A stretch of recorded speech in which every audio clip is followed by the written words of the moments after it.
जय हिंद दोस्तों, क्या हाल चाल। मस्त एकदम। तो आज हम ले आए हैं सी डी एस बैच का परसेंटेज जो चैप्टर था उसका लेक्चर नंबर 2। और आज हम एक नया कॉन्सेप्ट पढ़ेंगे जो पहले आपने नहीं देखा होगा। अगर कहीं पढ़ा होगा तो अच्छी बात है, लेकिन हम इसमें थोड़ा नया बताएंगे कि प्रोडक्ट कांस्टेंट क्या होता है परसेंटेज में। ठीक है, इससे पहले वाले लेक्चर में हमने सिर्फ बेसिक बताया था। ठीक है, तो जिसने वो लेक्चर नहीं देखा है, इससे पहले वाला जो लेक्चर है वो अपलोडेड है सी डी एस के बैच वाले प्लेलिस्ट में, तो वहाँ जाके इसे चेक कर सकते हैं। तो आज हम समझेंगे प्रोडक्ट कांस्टेंट बिना किसी देरी के। तो सबसे पहले हम जानेंगे कि प्रोडक्ट का मतलब समान नहीं, यहाँ पे प्रोडक्ट का मतलब मल्टीप्लाई होता है। ठीक है, तो मल्टीप्लाई और कांस्टेंट तो मतलब अगर किसी किन्हीं दो वेरिएबल का जो मल्टीप्लाई होता है वो हमेशा अगर कांस्टेंट होता है तो उसे प्रोडक्ट कांस्टेंट कहते हैं। कैसे? जैसे मैंने बोला कि एक जो नंबर z है वो दो वेरिएबल पे डिपेंड है, a और b पर। ठीक है, लेकिन a और b का जो हमेशा मल्टीप्लाई होता है वो z, हमेशा जो z है वो एक कांस्टेंट नंबर है। कांस्टेंट का मतलब क्या होता है? ठीक है, हिंदी मीडियम वालों के लिए अचर बोलते हैं इसे। ठीक है, तो कांस्टेंट का मतलब होता है जिसकी वैल्यू कभी चेंज नहीं होगी। जैसे ये अगर हमेशा 10 है तो ए की वैल्यू और बी की वैल्यू कुछ भी रखने पर ये हमेशा वैल्यू 10 ही देगा, तो उसे हम क्या कहते हैं? कांस्टेंट।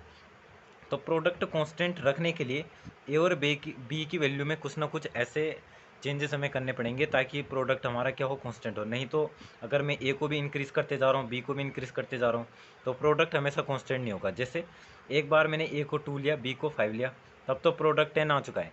लेकिन सपोज़ मैं इसे भी 3 कर देता और इसे भी 6 कर देता तो शायद प्रोडक्ट अब 10 नहीं आएगा। तो इसका मतलब ये जो वेरिएबल हैं वो प्रोडक्ट कांस्टेंट वाला रूल फॉलो नहीं कर रहे हैं। प्रोडक्ट कांस्टेंट वाला रूल कौन सा फॉलो करेगा कि एक बार मैंने इसे 2 लिया, 5 लिया, दूसरी बार हो सकता है कि मैं इसे 5 ले लूँ और इसे क्या ले लूँ? 2, तो अब 10 हो गया। या फिर मैं इसे 1 ले लूँ और इसे 10 ले लूँ, या फिर इसे 10 ले लूँ या फिर इसे 1 ले लूँ। तो इसका मतलब है कि इन दोनों में कुछ ऐसा रिलेशन होगा जिसकी वजह से ये क्या है? कांस्टेंट होता है। वो रिलेशन ये होता है कि जब भी ए इंक्रीज़ होता है तो बी डिक्रीज़ करता है। मतलब जो ए इन्वर्सली प्रोपोर्शनल टू होता है बी। ठीक है, ये रिलेशन होता है। मतलब अगर ए कभी इंक्रीज़ करेगा तो बी डिक्रीज़ करेगा। आप इस वाले एग्जांपल से देख सकते हैं। 2 मल्टीप्लाई 5 था, लेकिन जब मैं 2 को इंक्रीज़ किया 5 की तरफ तो 5 अपने आप डिक्रीज़ हो गया 2 की तरफ। तो इसकी वजह से जो ये हमारा प्रोडक्ट होता है वो हमेशा कांस्टेंट होता है। ठीक है, अब एक चीज़ बताते हैं कि जो प्रोडक्ट कांस्टेंट होता है वो दो वेरिएबल पे डिपेंड करता है। मतलब ये दो क्या होंगे? वेरिएबल होंगे, और एक क्या होगा? कांस्टेंट होगा। ठीक है, तो इससे हम ये समझते हैं कि अगर एक इंक्रीज़ करता है तो बी क्या करेगा? डिक्रीज़ करेगा। तो अब इससे एक और चीज़ समझ आती है कि अगर z is equal to A into B है और सपोज़ कभी हमें ए की वैल्यू दे दी है एक्स अपॉन वाई, मीन्स ए का एक रेशियो दे दिया है एक्स अपॉन वाई का, तो हमें अपने आप ही बी को लिख देना है वाई अपॉन एक्स। ठीक है, अब बताओ ये कैसे आया? क्योंकि ए बी का इन्वर्स प्रोपोर्शनल है। तो अगर ए की जगह में यहाँ पे एक्स अपॉन वाई रखता हूँ मैं, तो बी को जब मैं दूसरी जब लेके जाता हूँ तो B upon B automatically Y upon X हो जाएगा। ठीक है, तो ए और बी में जो रिलेशन है वो एक दूसरे का अपोजिट है। एक का रेशियो पता होने पर हम बी का रेशियो निकाल सकते हैं। तो ये तो हमारा कॉन्सेप्ट था। इसके रिलेटेड हम एक क्वेश्चन ले लेते हैं कि कैसे होगा। ठीक है, क्वेश्चन समझ में आ जाएगा तो बताना। ठीक है, तो एक रेक्टेंगल है, मैं पूरा क्वेश्चन नहीं लिख रहा हूँ। एक रेक्टेंगल है जिसका एरिया हमें कांस्टेंट रखना है। ठीक है, और लेंथ हमने इंक्रीज़ की है। लेंथ जो इंक्रीज़ की हमने 10% की है। ठीक है, रेक्टेंगल का एरिया जो रखना है वो क्या रखना है? कांस्टेंट। ठीक है, यहाँ पे कॉन्स लिख दो, कांस्टेंट रखना है। लेंथ 10% अगर इंक्रीज़ की है तो हमें जो विड्थ होगी, सॉरी ब्रेथ, जो ब्रेथ होगी वो कितना परसेंट डिक्रीज़ करना होगा। ठीक है, तो इस प्रकार के क्वेश्चनों को कैसे करेंगे? तो देखें, जो लेंथ है, लेंथ क्या है? 10% इंक्रीज, मतलब 10/100। 10/100 मतलब 1/10 क्या हो रही है? लेंथ क्या हो रही है? इंक्रीज होती है। ठीक है, और इनिशियली में लेंथ जो इनिशियल लेंथ थी, एल इनिशियल, वो थी 100%। ठीक है, और उसके बाद हमने 10% इंक्रीज़ की, तो जो फाइनल आई, वो जो L2 आई वो कितना है? 110%।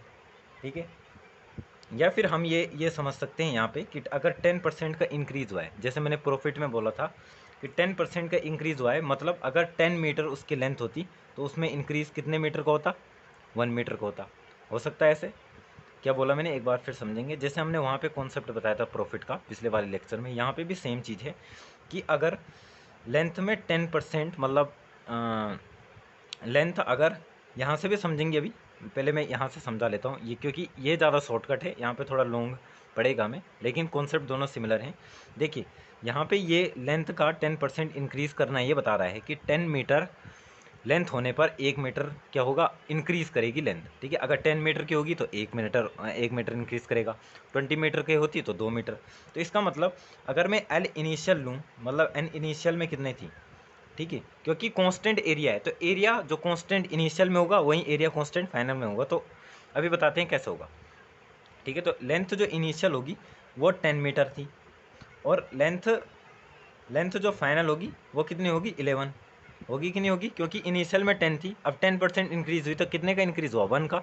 तो 1 नहीं होगा ये, 10 1 इंक्रीजिंग बता रहा है, तो मतलब 10 से कितना हो गया, 11 का। अगर ये एक मतलब 10 से 11 क्या हुआ है, इंक्रीज हुआ है, तो इसका अपोजिट मतलब इसका इन्वर्स जो ब्रेथ होगा, क्योंकि हमें एरिया कांस्टेंट रखना है, तो ब्रेथ इनिशियल में पक्का 11 रहा होगा, और फाइनल में जो ब्रेथ जो फाइनल है वो रहा होगा 10। ठीक है, ये इतना समझ आ रहा है, क्योंकि हमें एरिया को कांस्टेंट रखना है, इसलिए जो लेंथ इनिशियल है वो ब्रेथ फाइनल आ रहा है, और लेंथ फाइनल है वो ब्रेथ इनिशियल आ रहा है। किस कॉन्सेप्ट से, इस वाले कि अगर x अपॉन वाई हमें a दे रखा है और b हमें क्या हो जाएगा, y अपॉन x हो गया, क्योंकि वो मल्टीप्लाई में। अब हमें चेंज, अब ये देखना है, कुछ लोग ये सोच के कि लेंथ 10% इंक्रीज़ करी और क्योंकि ये इन्वर्स हो रहे हैं तो 10% डिक्रीज़ करेगी, नहीं, क्योंकि मैंने कल भी एक लेक्चर में ये बोला था कि 50 से 60 में 10 रुपये के एडिशन होने पर 20% का क्या हो रहा था, इंक्रीज़ हो रहा था, लेकिन 60 से 50 होने पर वो 16.66 का डिक्रीज़ हो रहा था। तो नंबर सेम होने के बावजूद भी परसेंटेज अलग अलग हो सकते हैं, तो हम यहाँ पे ये गलती नहीं करेंगे। ठीक है, उसका आंसर अभी तक किसी ने नहीं दिया है, इसलिए मैं अभी नहीं दे रहा हूँ वो आंसर। ठीक है, जब तक मुझे कमेंट में किसी का आंसर नहीं मिल जाता है तो उस क्वेश्चन का आंसर हम तभी देंगे। तो यहाँ पे देखिए क्या हुआ, अब यहाँ पे हमें परसेंटेज बी का क्या निकालना है, बी का डिक्रीज निकालना है परसेंटेज चेंज का। तो कैसे निकालते हैं, मैंने कहा था परसेंटेज डेल्टा परसेंटेज निकालने के लिए हम निकालते हैं delta change upon B initial. ठीक है, डेल्टा बी कितना हुआ, 1, सॉरी हाँ, डेल्टा बी कितना हुआ 1, और इनिशियल में कितना था 1। तो अब ये जो परसेंटेज आएगी वो थोड़ा डिफरेंट आएगी, क्योंकि यहाँ पे 1/10 था, यहाँ पे क्या है 1/11 है, तो ये क्या हो जाएगा 0 पॉइंट होके 10 आएगा, और परसेंटेज को चेंज करने के लिए 100 से मल्टीप्लाई। ठीक है, तो 11 9 जा 99, और ये आएगा यहाँ पे 1 बचेगा, फिर 10 बचेगा, फिर 0, तो 9.09% के आसपास क्या होगा इसमें, डिक्रीज़ होगा। ठीक है, इंक्रीज़ 10% का हुआ, जबकि डिक्रीज़ कितना हुआ 9.09% का। ठीक है, तो ये क्वेश्चन आई होप आपको समझ में आया होगा, अगर नहीं आया होगा तो एक बार पीछे जाके आप इस क्वेश्चन को दोबारा देख सकते हैं। ठीक है, दूसरा क्वेश्चन देखते हैं, दूसरा क्वेश्चन क्या है। अब क्वेश्चन है कि हमारे पास जो टोटल रुपए हैं, टोटल मनी, ठीक है, वो हमारे पास कांस्टेंट है, टोटल मनी हमारे पास कांस्टेंट है। अब अगर क्या होता है, प्राइस ऑफ अ शुगर, ठीक है, price of a sugar 20% increase करता है, अगर 20% क्या होता है, इंक्रीज़ करता है, सॉरी रिड्यूस करता है, 20% रिड्यूस करता है, तो हम 5 किलो चीनी है वो और अधिक ले सकते हैं, मोर। ठीक है, सॉरी हाँ अब साफ होगा। अगर टोटल मनी कांस्टेंट है, अगर प्राइस ऑफ शुगर 20% डिक्रीज़ होता है, यहाँ पे परसेंट का साइन है, तो हम 5 किलो जो 5 किलो वो है क्या बोलते हैं उसे, शुगर है, उसे और ले सकते हैं। तो हमें बताना है कि इनिशियल में हम कितना शुगर ले पा रहे थे, इनिशियल शुगर कितना ले रहे थे इन केजी। ठीक है, प्राइस नहीं बतानी है शुगर की कंजप्शन बतानी है कि इनिशियल में हम कितना शुगर ले रहे हैं। क्वेश्चन समझ गए होंगे। अगर टोटल मनी हमारे पास कांस्टेंट है तो जो शुगर की प्राइस है अगर वो 20% डिक्रीज़ करती है तो हम 5 किलो ज़्यादा ले सकते हैं। तो इस क्वेश्चन को कैसे करेंगे देखिए बच्चों, तो देखिए सबसे पहले हम देखते हैं शुगर। ठीक है, तो शुगर कितना है 20%, 20 को बोला था मैंने 1/5। इसका मतलब है इसका मतलब है 20% क्या हुआ, डिक्रीज़ हुआ। मतलब अगर 5 इसका इनिशियल होता, मतलब अगर रेट जो शुगर की प्राइस होती है अगर 5 रुपये होती शुरू में, तो 1 रुपये उसमें क्या होता, डिक्रीज़ होता। तो क्या मैं इसे ऐसा लिख सकता हूँ कि जो शुगर इनिशियल है वो 5 रुपये है और जो शुगर फाइनल है वो कितनी है, 4 रुपये। अगर शुगर इनिशियल फाइनल है, शुगर इनिशियल 5 है, शुगर फाइनल 4 है, तो हम इससे क्या निकाल सकते हैं, कंजप्शन। ठीक है, तो कंजप्शन क्या होगा, ठीक है, कंजप्शन इनिशियल में कितना हो रहा था, इनिशियल कंजप्शन, ठीक है, इनिशियल जो कंजप्शन है वो हो रहा था x kg, हमें नहीं पता कितना हो रहा था। और फाइनल कंजप्शन हमें पता है कितना बढ़ रहा था, फाइनल कंजप्शन हो रहा था x + 5 kg। ठीक है, और अभी मैंने बोला था कि इन दोनों का मल्टीप्लाई करके ही तो हमें टोटल वो आएगा, टोटल मनी आएगी। मतलब अगर मैंने 5 रुपये का 10 किलो सामान लिया तो 50 रुपये का तो हमारा होगा, तो इनका मल्टीप्लाई करके ही हमारा क्या आएगा, टोटल मनी आएगी। तो मतलब जो टोटल मनी का जो फॉर्मूला क्या था, शुगर की प्राइस मल्टीप्लाई कंजप्शन, यही था, शुगर की प्राइस और मल्टीप्लाई कंजप्शन। अगर ये इन दोनों का ये कांस्टेंट है, मतलब ये दोनों एक दूसरे के इन्वर्स हैं, तो अब मैं कह सकता हूँ कि जो 5/4 है वो इक्वल टू है 5/4। ठीक है, वो इक्वल टू है x + 5/x, x + 5/x। ठीक है, ये अपॉन ये इज इक्वल टू ये अपॉन ये, क्योंकि ये दोनों में इन्वर्स क्या है, सिचुएशन है। तो ये हो जाएगा 5x + 4x + 20, तो ये आ जाएगा x इज इक्वल टू 20। और x क्या था हमारा, इनिशियल कंजप्शन, और ये हमारा क्वेश्चन में पूछा गया था कि हमारा इनिशियल कंजप्शन क्या है। तो आई होप आपको इतना आया होगा। अगर आपको कहीं पे भी यहाँ पे प्रॉब्लम लगती है तो आप हमें बताएं कि आपको मतलब आपको किस क्वेश्चन पे भी दिक्कत लगी। ठीक है, एक और क्वेश्चन इसको समझने के लिए हम कर सकते हैं कि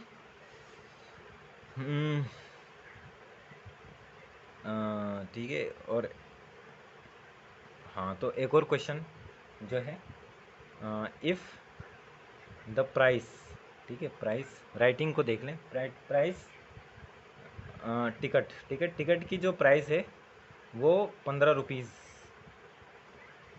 इंक्रीज़ करती है। ठीक है, अगर टिकट की जो प्राइस है वो 15 रुपये इंक्रीज़ करती है, ठीक है, तो जो व्यूवर्स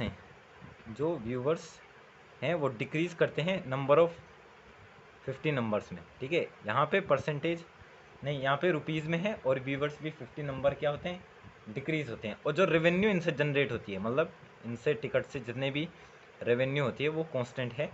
तो हमें बताना है number of viewers, number of viewers, मतलब पहले नंबर ऑफ़ व्यूवर्स कितने थे वो हमें यहाँ पे बताना है क्वेश्चन में। ठीक है, तो कैसे करेंगे, देखिए, price of ticket 15 rupees increase करती है, ठीक है, और व्यूवर्स क्या है, 50 नंबर्स हो। तो देखिए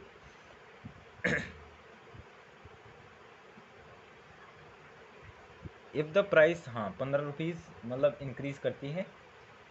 और यहाँ पे ये भी दे रखा है कि इनिशियल जो प्राइस है टिकट की, इनिशियल प्राइस वो है 120 रुपीज़। ठीक है, इनिशियल प्राइस टिकट की 120 है।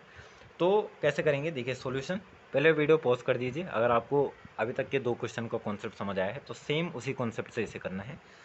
तो आई होप आपने वीडियो पॉज कर ली होगी। अब हम करते हैं। देखिए, इनिशियल प्राइस है किसकी, टिकट की, तो टी आई लिखता हूँ मैं, टी आई है 120। ठीक है, टी आई क्या है 120, और टी फाइनल 15 रुपये इसमें इंक्रीज़ कर देंगे तो 135। ठीक है, टी इनिशियल और टी फाइनल। अब व्यूवर्स जो इनिशियल है वो हमें नहीं पता, वो एक्स लिख दिया, और व्यूवर्स जो फाइनल है वो कितना है, एक्स + 50। आगे समझ में। अब इन दोनों का रेशियो इसका इन्वर्स होगा, तो मतलब 120/135 इक्वल होगा x + 50/x। होगा या नहीं होगा, इसे कट करेंगे तो कितना होगा, देखिए 15 की टेबल जा रही है, तो 15 8 और ये आएगा 9। ठीक है, तो ये हो गया 8x, 15 8 ज़ा 120, हाँ, तो ये आएगा 8/9। ठीक है, तो 8x is equal to 9x plus 50, ठीक है। तो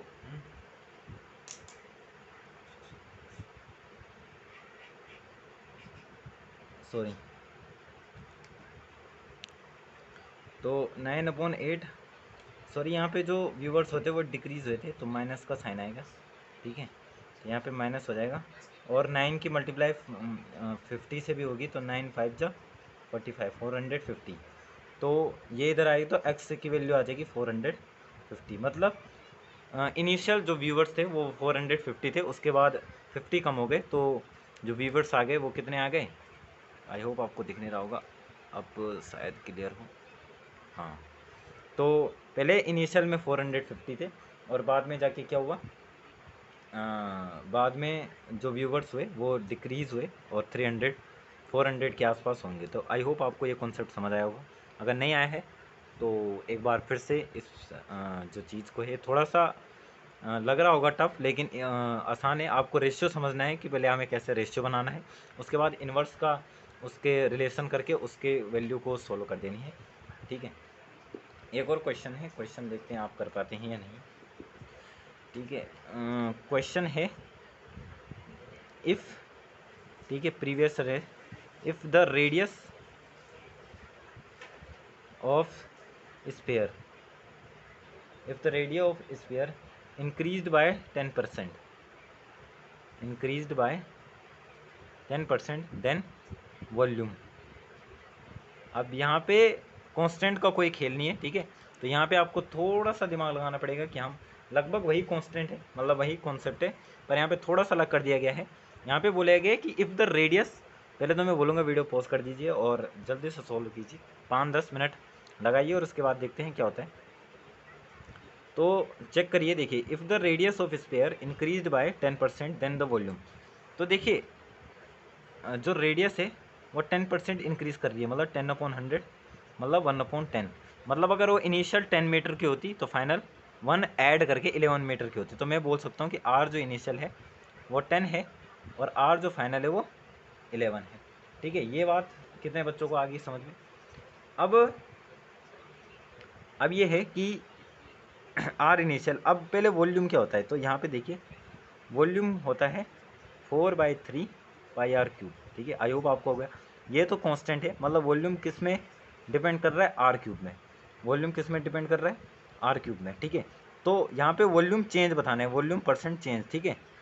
तो अगर हमें वॉल्यूम का फाइनल वॉल्यूम का इनिशियल पता चल रहा है तो वॉल्यूम हम चेंज, देखिए चेंज परसेंटेज निकालने के लिए हमें किसी भी चीज़ की पहले फाइनल वैल्यू पता होनी चाहिए, उसकी इनिशियल वैल्यू पता होनी चाहिए, उसके बाद हम उन दोनों का चेंज निकालते हैं। फिर वॉल्यूम इनिशियल कितना था उसके रिस्पेक्ट में हम क्या करते थे, चेंज करते थे। अगर डिक्रीज़ हुआ है तो उसके रिस्पेक्ट में, इंक्रीज़ हुआ है तो उसके रिस्पेक्ट में। तो वॉल्यूम किस में हो रहा है, r³। तो अगर मैं वॉल्यूम इनिशियल निकालूंगा तो रेडियस का कितना करने का पड़ेगा, तो वॉल्यूम इनिशियल क्या हो जाएगा, 10³। इतना आया किसी को समझ में। वॉल्यूम किस में डिपेंड कर रहा था, रेडियस में, क्योंकि ये तो कांस्टेंट है, इसमें डिपेंड नहीं करेगा। तो r³ मतलब वॉल्यूम, क्योंकि हम यहाँ पे रेशियोज में ले सकते हैं। अब जरूरी नहीं वॉल्यूम 1000 ही होगा या रेडियस 10 ही होगी, हो सकता है 20 हो, तो 1 की जगह में 2 हो जाएगा। हम रेशियो यहाँ पे चेक कर रहे हैं, तो रेशियो तो हम उसके वैल्यू में कुछ भी ले सकते हैं, हम 2/20 भी लेंगे तो उस हिसाब से यहाँ पे वैल्यू अपने आप चेंज हो जाएगी, ठीक है। तो वॉल्यूम जो फाइनल है वो कितना होगा, 11 का, तो वो होता है 1331, ठीक है। अब ये है, अब यहाँ पे हमें क्या निकालना है, परसेंटेज चेंज, ठीक है, किसका, वॉल्यूम का। तो वॉल्यूम का परसेंटेज मतलब वी इनिशियल, वी फाइनल में से वी इनिशियल माइनस करेंगे तो कितना आ जाएगा, 331 अपॉन कितना आएगा, इनिशियल से कर रहे हैं चेंज 100, और मल्टीप्लाई कर देंगे किससे, 100 से, तो ये 0 से ये 0 कट गया, तो हो जाएगा 33.1%। तो इसके वॉल्यूम में कितना परसेंट का चेंज होगा बच्चों, 33.1%। आई होप आपको ये बात समझ में आई होगी। समझ पा रहे हैं, अगर समझ पा रहे हैं तो अच्छी बात है, नहीं समझ पा रहे हैं तो वीडियो को या तो दोबारा कीजिए या फिर कमेंट सेक्शन में बताइए कि हमें कौन सी चीज़ों को कौन से और डिटेल से समझाना होगा। मेरे को तो लगता है क्योंकि ये जो क्वेश्चन है बहुत छोटे हैं, मैं लिख थोड़ा डिटेल में रहा हूँ, लेकिन मैक्सिमम चीज़ें हैं वो जो मेंटली कैलकुलेशन है, ठीक है। अब एक और क्वेश्चन आप देखते हैं कैसे कर पाते हैं या नहीं, ठीक है। इन अ क्यूबॉइड,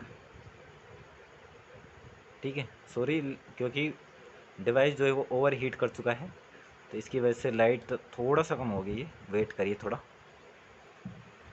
सॉरी बच्चों, लगता है हमें लेक्चर यहीं पे रोकना पड़ेगा, और आगे के जो क्वेश्चन है वो हम आपको नेक्स्ट लेक्चर में बताएंगे, क्योंकि इसमें जो हमारा मोबाइल है वो थोड़ा हीट कर चुका है, जिसकी वजह से लाइटिंग अच्छे से नहीं आ पा रही है। अगर इतना लाइट भी अच्छा है तो आप कमेंट सेक्शन में बता सकते हैं, नहीं तो हम यहीं पे अभी इस लेक्चर को करते हैं समाप्त। आई होप आपको जितना भी आज पढ़ाया होगा वो आप सभी को समझ आया होगा। अगर समझ आया है तो अच्छी बात है, नहीं आया है तो अपना फीडबैक हमें कमेंट सेक्शन में देते रहें और पढ़ाई करते रहें। तब तक के लिए जय हिंद।